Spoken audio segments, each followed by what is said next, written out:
Witches are an incredibly common archetype in gaming. Sometimes they're the old monster that lurks in the woods, while other times they're the local healer. This week on the podcast, join me, Zach Walsh, as I speak with Gavin of Balsamic Games to talk about the upcoming tabletop role-playing game, Witches of Midnight. Explore an incredibly dark setting, filled with choices in this Forged in the Dark system. Talks of arcane proportion are happening right now on schedule for launch.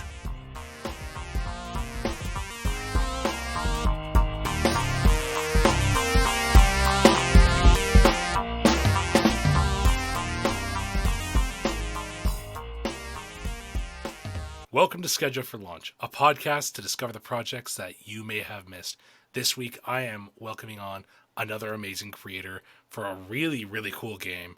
Gavin, thank you so much for joining me this week on the podcast. I'm super pumped to have you here. Thank you. I'm extremely excited to be here. We were actually connected by, I believe it was Mo sent you my way, didn't he? It was, indeed. Friend of the show. Hi, Mo. I'm sure you're listening to this. Send Gavin some love. Thank you for sending him my way. I'm excited, though. We're going to be talking about Witches of Midnight, which is... It's rad. You and your team have done something so cool. Thank you. I feel like we tapped into the zeitgeist there. Oh, 100%. Yeah, I love it. And as the audience will hear in a moment, it's a Forged in the Dark game. I've talked about how much of a sucker I am for these games, and just so frequently. And yeah, I'm excited to be talking to you. Yeah, so am I. And the love for Forged in the Dark games runs very deep with us as well. So I'm sure we'll get into some of the ins and outs of why we care about that system so much. Before we get into that, can you tell the audience a little bit about yourself? I'm Gavin Moore. I'm the lead developer and the head lore weaver for Witches of Midnight. We're both a game production company, Balsamic Games Collective, and a group of streamers and actual players. So we kind of run the gamut. But yeah, I've been making games since I was 15. I'm significantly older than that now, let's just say. It was before D&D 3rd edition, if that tells you anything. Yeah, there you go. My first games I made using the randomized function on a calculator before I even found out about the ampersand game. And yeah, so it's been a long time of making hacks and world building and making my own rules systems. And it wasn't until the pandemic I decided that now was the time to actually put pen to paper, as it were, and get a game out. Yeah. You know what, though? We hear so much, like, obviously pandemic was absolutely horrible, like, quarantine and stuff, but something that I said, especially when the show started, was it gave people who didn't have the time to follow these passions, it gave them that opportunity, a lot of people that opportunity. It did, and absolutely. That is one thing I will take away from COVID-19 is the fact that now we have so many really good games, and they just wouldn't, a lot of them wouldn't exist if we didn't have that. That's 100% true. Yeah, it was a wake-up call that if we had passions that we were, maybe not fulfilling, that, that's a little morbid, but... No, I get you. I know what you mean. You know what I mean? Yeah. It's a little more morbid than I meant to go. But, just getting something we're passionate out into the world and letting people sort of see who we are through the games we make. We became more unapologetic about our politics and our beliefs and how we care about people and how we care about our communities. And as we'll probably get into in a bit, those things come out stated or writ large in the game. Speaking of the game, what is Witches of Midnight? Yeah, Witches of Midnight is a Forged in the Dark game. We call it a hopeful horror game. The Hmm. elements, the setting can be horrific, depending on where your coven decides to focus. But you play extremely powerful witches in this setting, and while you are besieged on all sides by enemy factions, you have nigh unlimited power, Hmm. including access to something that is called wild magic, um, which, again, something we'll probably get into a bit later, Yes, yes, we will. integral to the system. I think hopeful horror is a really good way to describe this from what I've read, which is basically the what would you call this, the beta or the alpha of Yeah, when ooh, it's this is, let's call it the final beta. This yeah. is we are coming down to the line of the manuscript being complete. Hmm.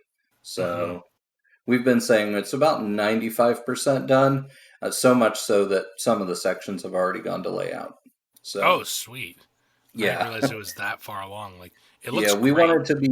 we wanted to be a little ahead of the curve for the Kickstarter, so we had a little bit more to show off. Hmm. Now, before we lose it too, because you had mentioned it at the beginning, but and you had told me, and I thought this was super interesting. Witches of Midnight is also a stream. Can you talk about Yeah. how that started and like where that all came from? Yeah, very early on, when we first realized that we sort of had a game that we could really dig our hands into and really we were really excited about, we started thinking about sort of what the art might look like. I know that's Hmm. a weird segue, but we started looking into art and we realized we really liked photography. And as it's a modern alternate universe world, we figured photography is a great place to start for our art. So we reached out to some people that we were Patreon patrons of and said, hey, we've been using you in our home games as an NPC. We wondered if you'd like to model and be that NPC in our game. I love that. Oh, I And saw those pictures. amazingly, They're so amazingly, good. Morningstar said yes. And if you haven't met Morningstar the Cytherian yet, you will probably, if you follow this project, you will meet him very quickly. Yeah. Um, but he was the first person to sign on and say we should take this online. We should start streaming, and with his backing, we absolutely could not refuse that. And so, in the first 6 months or so, we rose from obscurity to having about 800 followers on Twitch. Wow. Um, it's about doubled since then. And yeah, we've had to scale back our game time because of the work we're doing on the manuscript right now. Hmm. But yeah, it's been almost 2 solid years. We've done a little over 70 sessions, and 60 of those are online right now. So Wow. you could almost track back the progress of the game. You can't get back to earlier than when Wild Magic was part of the game, but other than that, we hadn't tied down heritages or several of the factors that are majorly important in the game now. Yeah. So yeah, very interesting. It blows my mind because we've been more or less running parallel then because Schedule for Launch is just over 2 years old as well. So Wow, we've probably been in the space for roughly the same amount of time then. it's amazing. Like I said, everybody is the passions just inflamed for so Yeah. many of us. So that's where the stream started, but now we have this game, which, like you said, a lot of your viewers have been watching develop over time. Yeah, Maybe not being able to follow in like the nitty gritty behind what you are all doing, but they've watched this develop in more or less real time. right. And the basis of that is Forged in the Dark. Yeah. Why Forged in the Dark for you? So something a lot of people maybe intuitively know in the dark, but don't necessarily haven't sort of consciously wrapped their mind around is the fact that it's a very consent-based system. Uh, you consent when you are declaring your action. You and your lore weaver game master are having a conversation and deciding what the fiction looks like and how that interacts with your action. And by the time you get through that process, everybody's on the same page and you have all consented to what's about to happen. Your lore weaver might have already told you what some of the consequences might look like if you fail. And then when you make that die roll, that is your statement of consent. And then when you have consequences, you also get to decide to consent or to pull back from those consequences by making a resistance roll. So when we were talking about making a game about witches, consent was number one. Yep. People in the world, in America, don't seem to understand consent extremely well. So we thought, what better way to teach consent than to have a system that's based on consent? And Forged in the Dark had already made huge steps toward that. Yeah. We added, death as an sort of optional rule, Hmm. and consent-based retirement, Hmm. things like that, Yeah. to sort of expand that concept of consent throughout the rest of the game. So, but those are just on the sort of play side. Before you even get into the game, you're gonna jump through some really fun consent hoops that we've created. We wrote our own lines and veils that you go through during session 0. So everybody's on the same page and everybody has brought their desires to the table. And then beyond that, when you're making your coven, you're actually deciding what factions you want to interact with, what questions you have about the game world, and what themes you want to explore while your characters answer those questions as the game progresses. So, can you run me through how that works, and specifically with covens? Because I know you were excited to tell me about that. I've read a little bit about it, and it's Yeah, super interesting. It's definitely one of the more interesting and more unusual. unusual isn't the word I was going to use. I was going to say it's definitely one of the most like involved forms of Yeah, faction creation that I've seen in Forged in the Dark. yeah. So, let's see the angle at which to answer that. Uh, So when you start coven creation, and after you've decided what factions that you're going to interact with as the most major players, you have a few questions that you have to answer about the game world, the way you want to see the game world. And the first few are relatively simple things, like at what age should a witch become registered and have their wild magic bound in your world? In the world that you're interested in playing in. Now, we don't ever answer that question for you in the text of the book because we don't want to limit you to playing in a game world where you have to be 42 years old before you gain your wild magic powers, or Mm. you have to be 16 years old before you gain your wild magic powers. Depending on the story you're telling in our world, you can make those decisions for your coven. If you want to tell a story about witches that are going through the process of learning magic and then having to come to the question of do we let ourselves be bound and join a congregation, or do we resist the order at all costs? Um, if you want to tell that story, you might not want to tell that story with 16-year-olds as the main characters. Yeah. You might want to tell that story with 21-year-olds as the main characters, because it gives you more wiggle room to tell different kinds of stories. Something I want to make sure that audience that you understand is just because that this is an optionally deathless game, it's dark. This is still a very dark game. There's a lot of That's dark true. themes that you get to play with in here.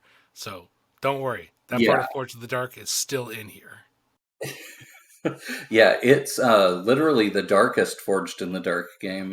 There is no sun. Very similar to Blades, actually. But at the time, I hadn't played Blades yet, so I wasn't Really? aware of that. Wow. Yeah, I've run 13 episodes of Scum and Villainy, 7 Fistful of Darkness, and 72 episodes of Witches of Midnight. Oh my And gosh. while I've listened to my share of Blades podcasts, I haven't actually found time to run the OG. I think you might be the first Forge in the Dark player I've ever heard say that. I'm a I mean, forger through and through. no, you know what? That's totally fair. I actually kind of love that.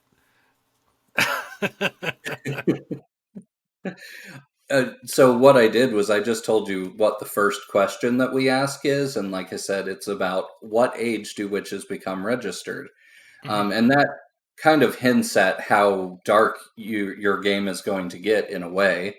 But that's just the first question that you come to, and these are at the beginning of character or coven creation. Uh, you're actually going to directly answer several questions Yep. about the game world. But then as you build your coven, you start to decide what questions you want to ask rather than answering the correct questions directly. So you might ask a question: how is Sovereign Morningstar? Uh, what would he be now? 400 years old, and yet a mundane, not a witch. Um, Oh. that could be the type of question that your players want to answer. And rather than answering it during coven creation, they could decide from this list. I think we have 42 themes, and they can pick and play with different themes and say, I want to, we want to know the answer to that question, but we want to talk about, we want it to be in the theme of romance, or we want it to be in the theme of climate change. We want to work these elements into how we answer that question. Hmm. Um, and that gives your lore weaver so much to work with, um, as far as the way you will go about learning the answers to those questions. And of course, when you learn an answer to one of these questions, it's going to open up a lot more questions. Yeah. So you might start with like 3 or 4 questions, big questions that you want to answer, and maybe play 13 sessions and finally get the answer to one of the big questions and realize that now you have about 10 more questions. Yeah. Um, so it can lead to really good long-term campaign play.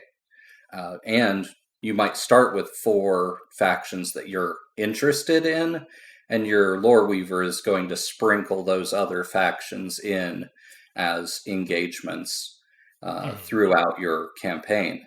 So eventually, even though you might not start with Templi Solaris as a enemy or an ally, you might decide, based on the way you've been playing, that they are indeed enemies.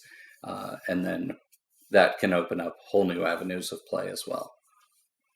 I think that that is a it's such a huge blessing for the table because now not only do you have these key questions that directly give your lore master the starting points for where they want to go with the campaign, but you also have the threads that can come from that, and it's such a good way to get everybody involved from a role playing standpoint too, Hmm. right off the hop. Yeah, and this is before we haven't entirely decided whether coven creation is going to come before or after character creation. That is still one of the things that our whole team is going over. But if coven creation does end up being first, which it's starting to seem like that might be a necessity, then in addition to that, you're going to be building your character and their grimoire and their own goals, and those Yeah. goals can conflict or bolster the Coven's goals and can create some really fun drama at the table. The best part about it is it's all consensual. They Mhm. already know, okay, my goal is to create havoc inside of our uh, Coven, or when we're dealing with X faction, um, I might not be putting forth my A game to try Yeah. to be destructive to their property because I have my character might have ulterior motives with them. Uh, Mhm. so yeah, you're gonna get whole different like layers of drama that you can create, um, and nobody's going to be I mean, they'll be surprised, Yeah. um, but it will be something that everyone has agreed to ahead of time. And you Yeah. could go back to our Night Sky Sanctum actual play, which was pretty much the original, and see how far you can push that drama. We had a character from the very beginning that started out with ulterior motives, and the game ended when their ulterior motives came fully to fruition. Oh And no. it was heck of a lot of fun, world bending fun. Because when you get wild witches that have a destructive goal, um, they might do anything to see them through. So We're going to hit on that wild magic in just a second. I just want to yeah, introduce who the players are because, like you said, obviously they're yeah, witches, but there's a little bit more depth to them. Something I find really interesting is how powerful these characters are compared to other Forged games. They're strong, yeah. like they're tough. Yeah, I've run one shots of Witches of Midnight where people came away from it saying, "We're this is almost a superhero game," and I said, "Well, it can definitely be played like that.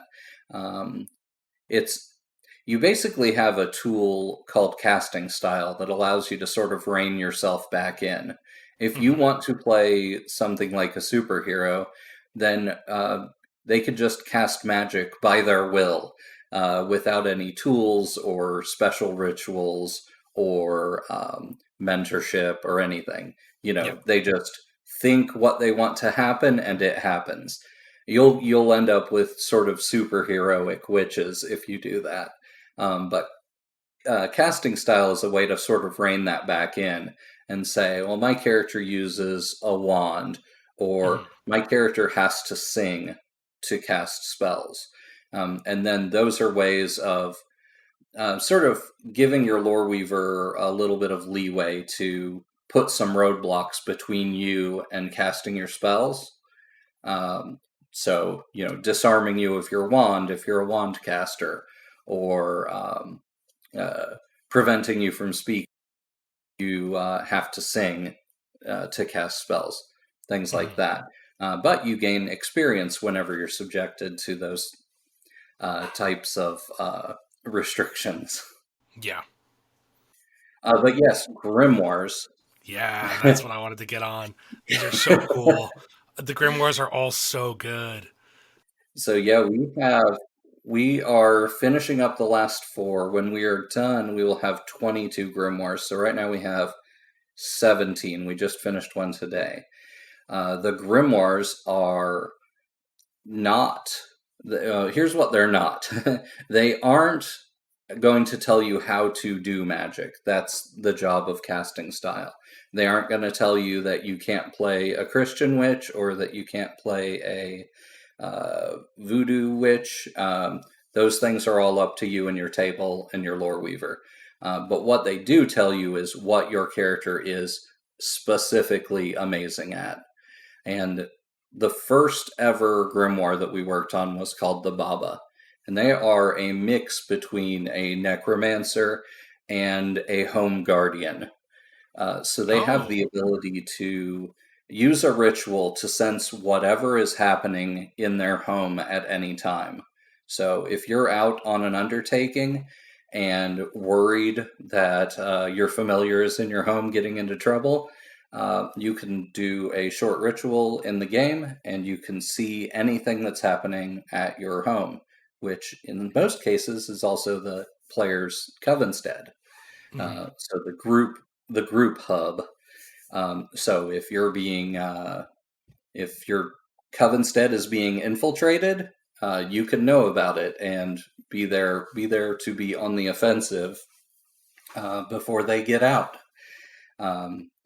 So, and that is one of their 10 abilities Yeah.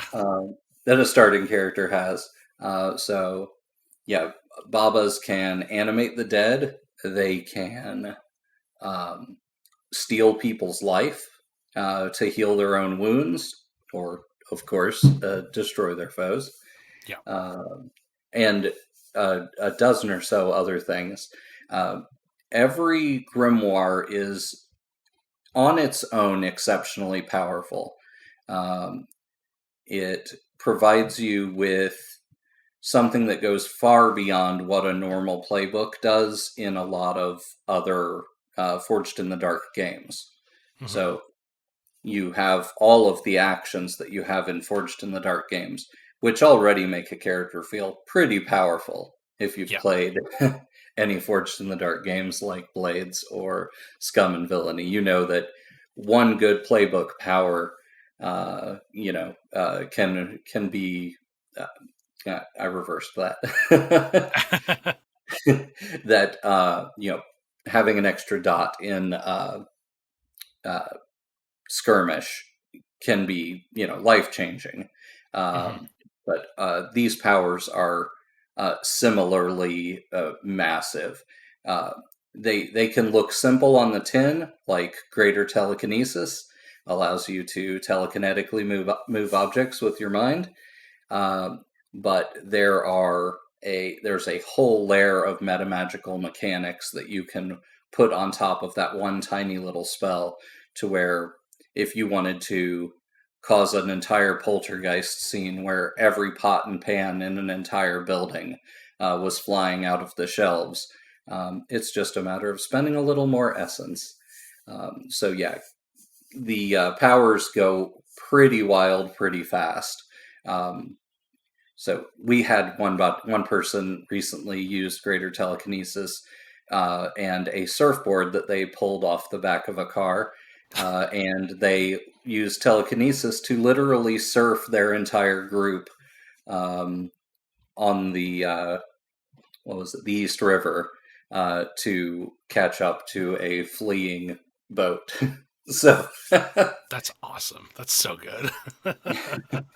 and it was a very powerful use of the ability. So it used up a lot of their essence, but that's half the fun of the game, is using up your resources and seeing if you can hold on to your power long enough to get back home and do a little recovery.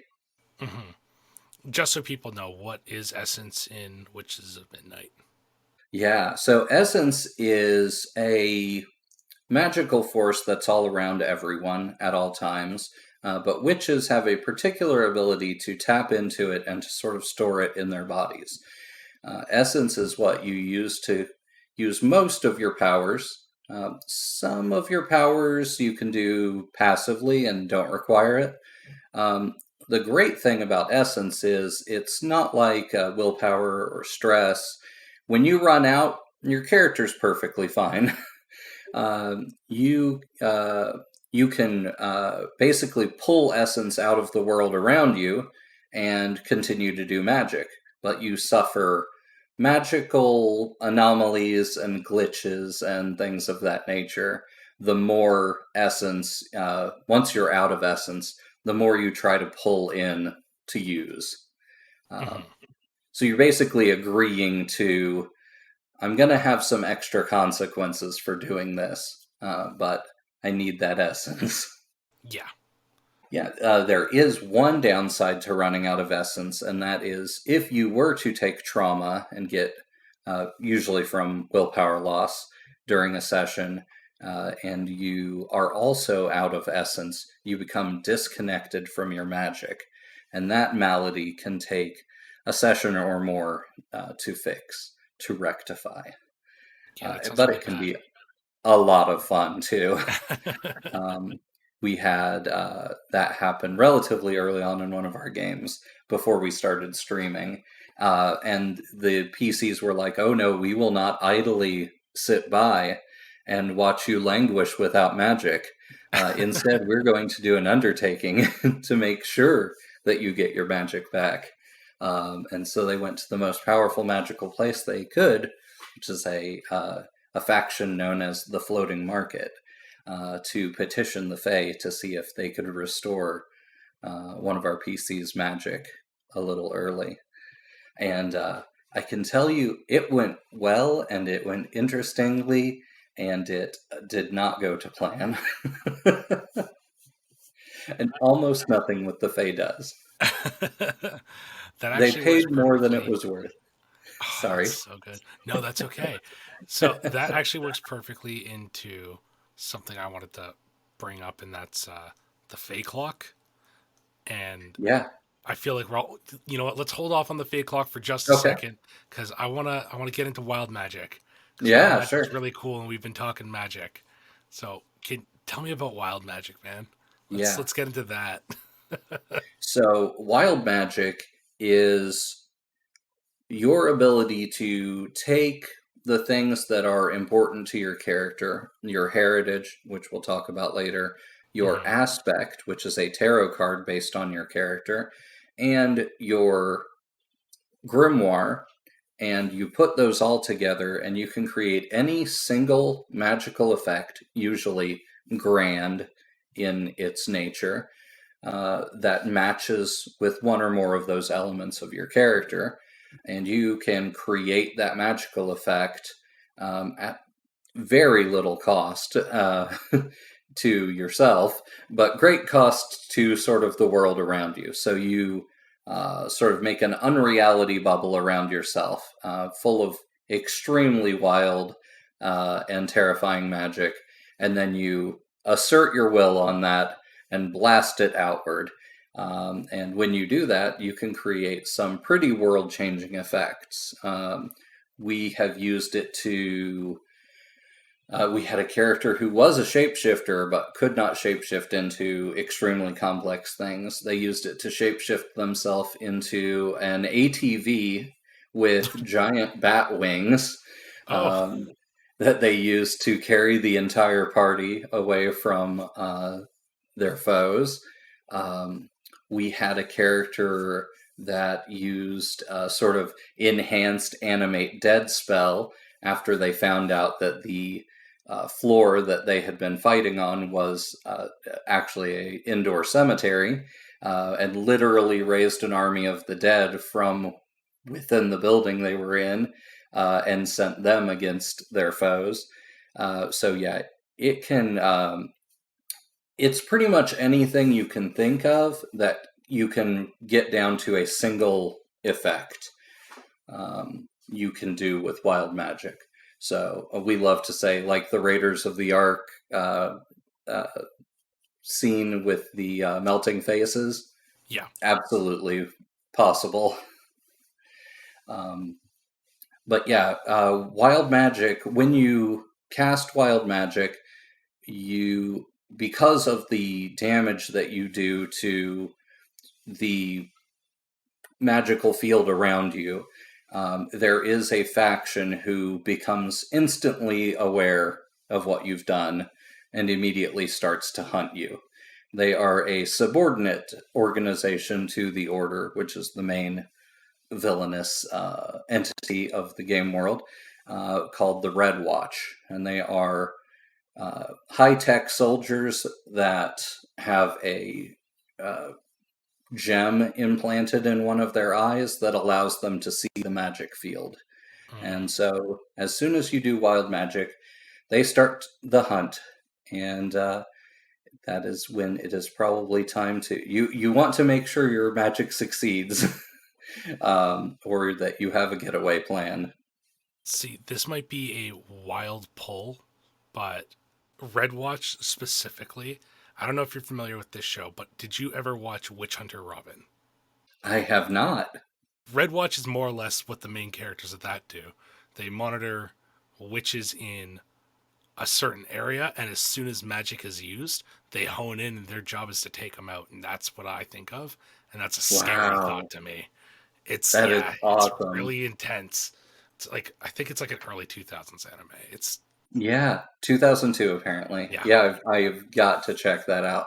We've had so many people say, "Have you heard of this or that?" Yeah, no, we have definitely plucked a lot of ideas out of the ether that even we didn't know were sort of already out there. Um, a lot of people have said, what was it, Witch Hat Atelier? I've heard of that They're one. like, Yeah, "Oh, that must have been a huge influence for you." It's apparently a manga that hasn't really made it to the US yet, but a lot of people still know about.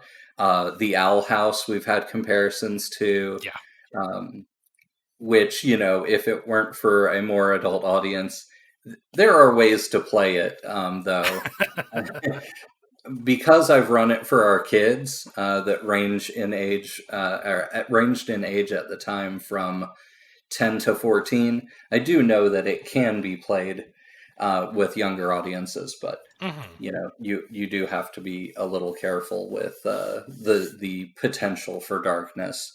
You Yeah, know, avoid the factions that are really under their dress shirts. They're actually yeah. summoning eldritch abominations. Abominations. Yeah.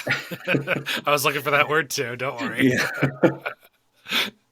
Yeah, it's something that's so cool. I think that one of my favorite things about just reading through Witches of Midnight is it's a game that has so many influences, and you've listed a bunch of them. Mhm. But I feel like people can like I said, my first thought coming into this factions, Witch Hunter Robin, and I hadn't thought about that show in probably 20 years. So like Well, it's it's about like to get binged tonight, I can tell you that. I don't know how it holds up. I'll be perfectly honest. Can't wait. But to me, it's just I feel that we have so much really cool and really good witch media, and this hits so many of those grim, dark, interesting feelings that you can roll into this game and know what you're getting into. Yeah. We were pretty intentional from the beginning about saying if you came to witches or to witchcraft or to this game about witches through a certain piece of media, we want to make sure that we have a faction that can align to that at least way of thinking. Yeah, So we were huge fans of um, Motherland Fort Salem. Not a lot yeah, of people seem to have seen it. Huge, huge fans, and that is the reason that we have military witches in the game. It's not a faction that, for some reason, a lot of people touch on, but if you came here from watching that show, you would immediately see, oh, I know exactly where we can put our characters if we want to play something similar. It's not exactly the same. They don't have biddies keeping their elders alive, but they do all have griffins, so that's pretty cool. Um, but yeah, the Legion of the Griffin is our witch centered military for oh, that's Midnight. cool. Well, you mentioned that those griffins there, and that's your animal companion. Guess what, everybody? Familiars. Familiars are Yeah, amazing. I think everybody loves a good familiar, and you have that option in this game, and they're good. They're really good and super useful. What was it like building familiars to make sure that people A had that, but B kind of balanced into the gameplay? yeah. Well, this is another place where Forged in the Dark had done some of the heavy lifting for us. If you've played other Forged in the Dark games, you know that you could be playing a character you're extremely excited about and racking up the XP and gaining new abilities and stuff like that, but you could decide, this NPC that we've been dealing with a bunch, I feel like his goal to do XYZ really makes him a prime character for being involved in this next mission. And you can pick up that NPC and sort of elevate him to PC status for a session and just run through the game playing as that character. Well, we Hmm. kind of did the same thing with familiars. When you make your familiar, they become sort of a part of your character, and you can jump between playing as your familiar and playing as the witch themselves um, pretty much, well, actually 100% seamlessly. It's pretty much done exactly like playing through a flashback. Yeah. So you have complete control over where your familiar is and what it's doing at all times. So if you ever need to make a flashback and say, oh, my familiar raccoon is actually right on the other side of that door, standing there with the potion that I need, then you can do that. Spend the resources to do it, and then go open that door and make sure they really are right there on the other side of the door, like you wanted them to be. And that might require an action roll or two, and or some resistance rolls, but you'll get there in the end. Hmm. But we've had several sessions where we've played familiar only sessions.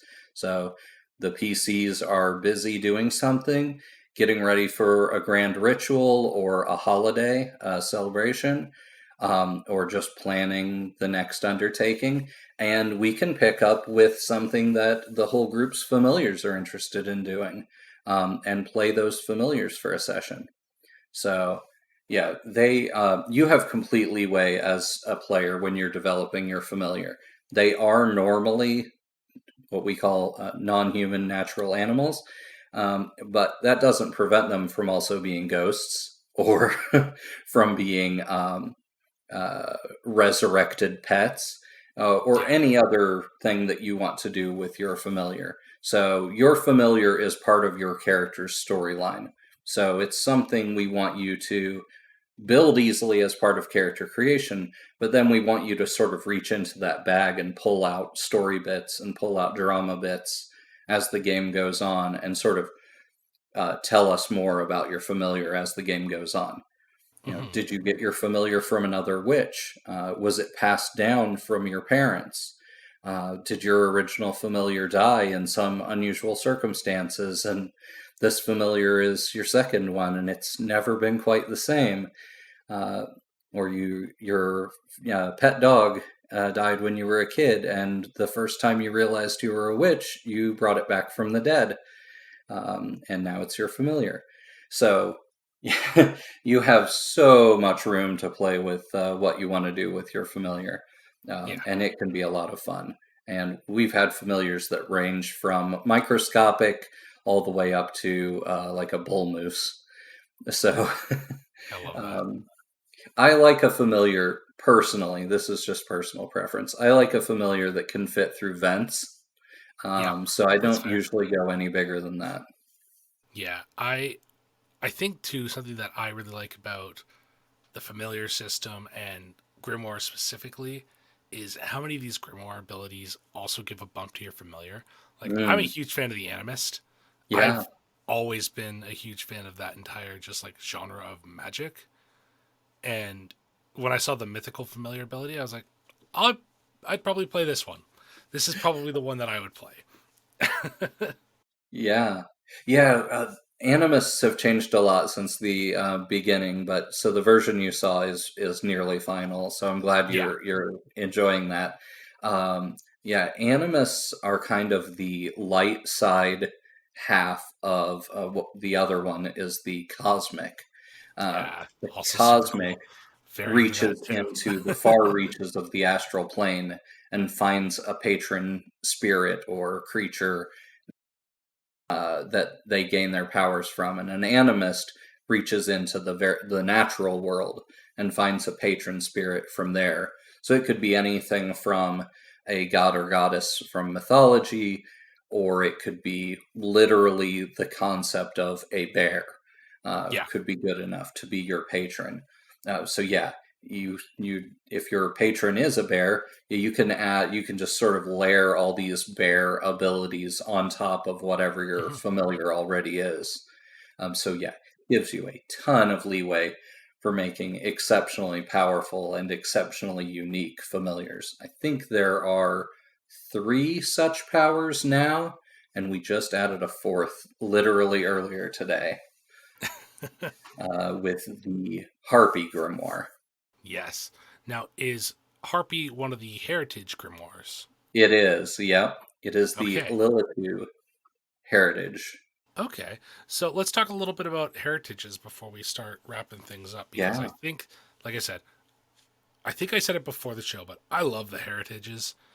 Y'all have done such a good job with like the heritages, and like I love the Fae, and just there's something so cool. Maybe it's how you have them lined up too in the character creation. I can see how you are all picturing these characters maybe looking. I really like the Mhm. heritages you have here. So can you tell us a little bit about heritages and what they do for the player? Yeah. So it's hard to talk about heritages without talking about the Fae, but I think I can manage it. Um, Because they're a little different. Yeah, you're right. yeah. So yeah, so the heritages are something recent that has happened in the game world. Uh, People have started exhibiting traits, especially witches. Let me start with that.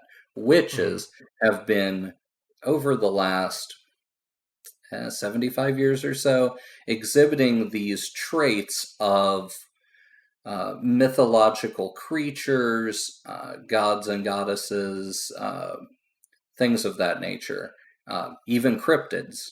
And sometimes those traits are almost not noticeable. So you might have satyr blood, and you have little horns that are just starting to stick out of the top of your head that you can easily cover with a hoodie or something like that. Or you could literally have nearly backwards legs Yeah. that are spring loaded for jumping. And both of those characters would be considered satyr heritage. So, yes, we have 9 heritages, and any expansions that we work on in the future are going to heavily feature additional heritages. We have several already on the board waiting to be made, but we were like, we're capping this at 9. And we got the ones that we really wanted in there for this release. Yeah. And they're all so good. And I think people have a lot of fun with them. They're a flavor thing mechanically, right? They have some mechanics attached, but they're kind of bare bones, and that's on purpose Yeah. because we're not going to make an assumption about what traits your character possesses because they are part of this heritage. So if Hmm. you're a squatch and you don't want to be 8 feet tall and covered in fur from head to toe, that's completely fine. You can look like a normal human and still have squatch blood. If you come across an arcanum, which is a magical device, and it only works for people that have squatch blood, then it will work for you, despite you not having any outward signs that you're a squatch. But it'll work for the one that is completely covered from head to toe in fur and has the strength of 8 people uh, as well. On the mechanical side, when you tell your lore weaver that being a squatch is going to help you on this action, say bashing a red watch guard over the head to knock him unconscious, um, that tells the lore weaver and the other players something more about your character that they might not have already known. And to Yeah. us, you teach us something about your character, that's worth experience points. Hmm. So yes, there are mechanics attached, but they're really light. They're almost the same as how we handle harm. Harm does not come with a penalty per se, but if you decide that your character should be penalized, then you will gain extra experience at the end of the session. I love that option too. That leans into those themes of consent really Hmm. well. So I appreciate that a lot. We had talked Thank you. about it.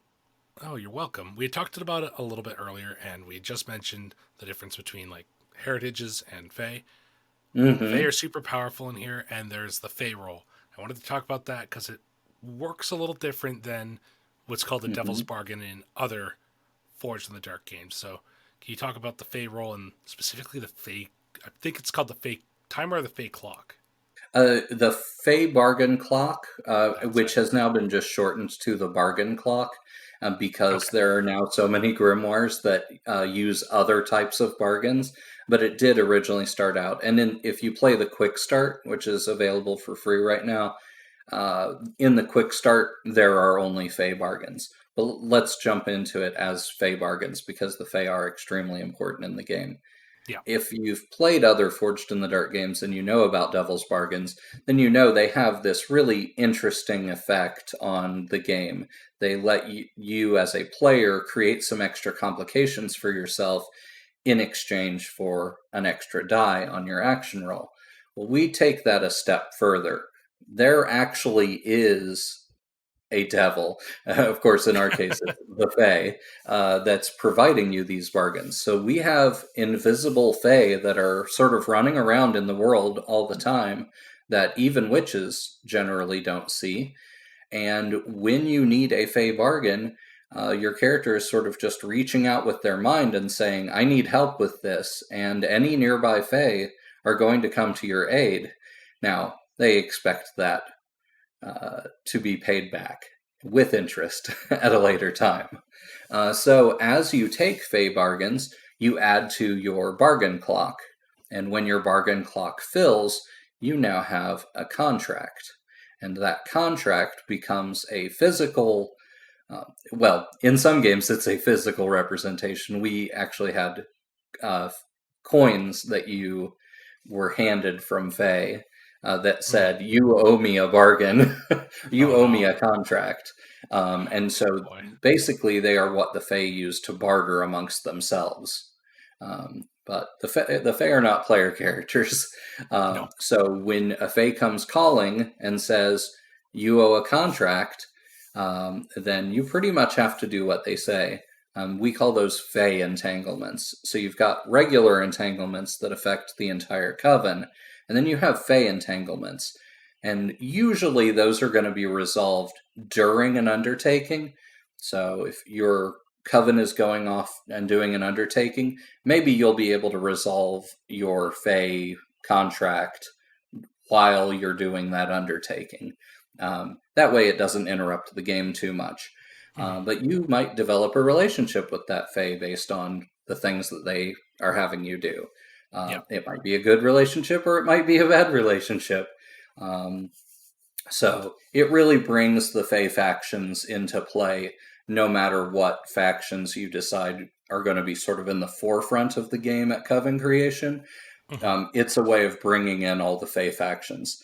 Like I said earlier on with the floating market, um, if you're ever in a jam and you don't know what to do, you can always go try to find the nearest floating market and see if you can make some extra deals with the Fey in for some new powers, some new gear, some arcanum that can get you out of a tight spot. Just know that you're probably going to be paying more than the price that's listed on the item itself. Yeah. But yeah, that's just the invisible Fae. uh, the invisible Fae almost never collect on contracts. They sell those contracts to more powerful factions to get you to do those factions bidding. So Mm. that's where the fun and interesting bits can come in because a lot of the really powerful Fae factions are interested in watching humans suffer Yep. or interested in making their own fun out of having you do outlandish things. In one of our very first sessions, we had characters into the tier 5 Fey factions Arcadian realm, and they basically the Queens of the Fae just watched them through a scrying portal, everything that the characters did while they were in their realm, and just laughed and had a great time, and then tortured them on the way out just to make sure that they didn't think that they were actually winning at anything. Yeah, they're all about entertaining themselves. Yeah, I think it kind of holds to a lot of the stories of Yeah. the cruel fae in their courts. Yeah. You can meet a few good. If you're lucky, you'll meet independent fae that aren't Mhm. aligned with a particular faction. They tend to have goals that you might be able to be like, yeah, I can get on board with these goals. If you're really lucky, then one of those will pick up your contract. Awesome. I'm excited about that. So, Gavin, Witches of Midnight is going to be funding really soon. When and where can people start seeing that, and maybe what can they get with their early backing? Yeah, well, right now we are expecting to start the Kickstarter on June 21st at noon Eastern Time, and the early backers will receive a Powered by Witchcraft, an enamel pin, and it's I think it's rather large. It's bigger than an inch around, so be a nice addition to any jackets or bags that you have that you like to show off what you love on. And it's going to be gold. The metal is going to be gold colored, so it's going to pop. We're really excited about the pin. We can't wait to get them in. But yes, it's a game and a tarot deck. So we're not just Ah. kickstarting the game that we're finishing up now. We're also kickstarting a tarot deck, a tarot guidebook, and a set of custom dice that we'll be making. So Hmm. yeah, there's a little something for everybody. If you want your witch, your your witchy dice that go with the game, it's going to be a 6d6 set.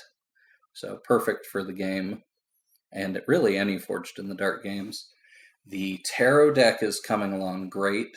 Um, our artist is just finishing up the second Major Arcana card, but it's going to be a fully usable deck in terms of uh, being able to use it for divination or, you know, whatever, anything that you want to use a tarot deck for. Uh, but it's also has importance in the game itself. Yeah. So you can draw random factions, you can draw random grimoires, random heritages, and you can use the minor arcana in the deck to instantly pick a new familiar if for some reason your familiar were to die, which has never happened amazingly. Um, when you give the witches the ability to resist damage that happens to their familiars, they almost always resist the damage. Yeah, I was gonna say Who'd have and it also guessed? is real hard as a GM to kill their pet. Like I did it one time, and then we were like, I didn't like that. He's okay. On this one, you just spend a downtime activity between sessions and summon a new familiar. So it Yeah. can be that simple, but yeah, like I said, we've never had a chance to actually see that in action. Everybody is very protective of their familiars, which is awesome. Exactly what I want to see. Yeah. Gavin, we're running low on time here, but I got two Yeah, more questions for you. I'd love to hear. First question I ask at the end of every episode, and that's what advice can you give to new creators who may not know where to start with their project, but what advice can you give them? Find community minded folks, people that can give you instant or near instant feedback, and sort of let you know if you have something. Um, Hmm. and if you're excited about it, they're probably going to get pretty excited about it too. I mean, that's why we started our Discord. because we wanted to bring together people who are really excited about what we were putting out as Balsamic Games. And yeah, we feel really good about this community. And so yeah, having a good community is primo. Yes. Oh my gosh. I think we talked about that on an episode or two ago, but yeah, just having a good community can just, it changes everything. It's so nice. Absolutely. Final question for getting through all of this. You can do a little bit of advertising for yourself there. Sure. So where can people find out more about you and Witches of Midnight? The best place to find information about Witches of Midnight right now is the @MidnightKith, MidnightKith Twitter page. We are posting daily lore updates, daily grimoire updates, things like that. So tomorrow we are going to be talking about the harpies that we just made today. So you'll get to see sort of the first bits outside of our Discord. Inside the Discord, they're all going nuts right now. So, but yeah, the Harpy coming soon, and then the last 4 Heritage Grimoires will be coming out right after. The other place to find us is probably our itch page, which is balsamicgames.itch.io. You can find all of our free games, which includes the Witches of Midnight Quick Start, which is available for free there. And it's about 42 pages of goodness, has some great pictures of our that we're going to be using in the full book later. And our Kickstarter, if you just search Witches of Midnight Kickstarter, you'll find us. But yeah, make sure it's Balsamic Games, and you'll know you're in the right place. As always, audience, those links are going to be down in the description below. Go check out Witches of Midnight. It's really cool. Gavin, thank you so much for joining me on the show this week. It was an absolute blast to have you here. Thank you. You're amazing, and I can't wait to go through your back catalog and check out all the rest. Thank you. Well, thank you so much for your kind words. And audience, thank you so much for listening. Gavin and Witches of Midnight are scheduled to launch real soon, so keep an ear out for when it goes live. And I believe that's actually going to be on the night of the Summer Sabbath, right? That's right. Yep. Summer solstice, well, in the northern hemisphere, southern. Summer solstice. I got the name wrong. It's all summer solstice. Whoops. That's right. Until next time, though, audience, take care of yourselves, and I'll see you real soon. Bye.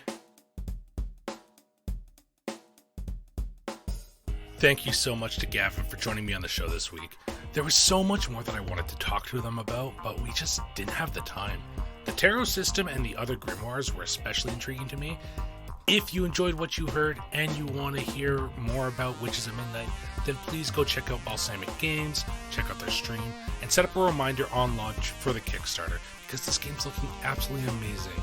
Those links are going to be down in the description below. And thank you all for joining me once again. If you like what you heard and you want to keep hearing from me and other wonderful guests, why not leave a review and spread the word somewhere online, as word of mouth is the only way that we grow around here, and it's the best way to promote it. I'm also looking for some feedback too. We're quickly coming up onto the 100th episode of the podcast, and I'd really like to do something for that. I dropped the ball with the 50th episode and the 25th episode and every other episode after that, so if you have any ideas, please let me know. That's all from me though. You are loved, and I hope to see you somewhere out there.